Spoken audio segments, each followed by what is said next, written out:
5 দিন থেকে আমাদের দেশে ইন্টারনেট নাই। এবার কোনো ইন্ট্রো দিব না, সোজা বলবো, this was not fair. I mean the international community, I'm asking you guys, can you imagine if internet was suspended for you for 5 days in your country? Would you be able to live like that? Internet has been a part of many businesses, and many businesses are solely online even. How can a country go on like this? The government is handing out internet slowly now after 5 days of temporarily suspending it. That's just straight up not fair.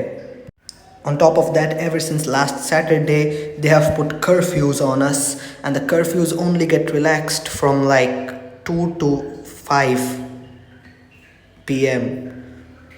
And yes, the quota system was changed.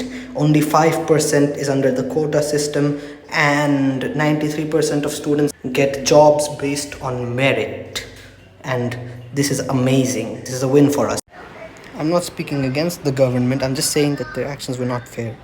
Throughout the history of us East Bengalis, the students have accomplished a lot of things, from giving us the language movement, which made Bengali the state language of Bangladesh, and very recently the diminishing of the quota system to a point where only 5% of people will be chosen based on quota and other 93% will be chosen based on merit.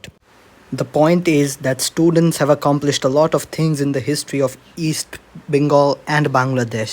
So we must continue.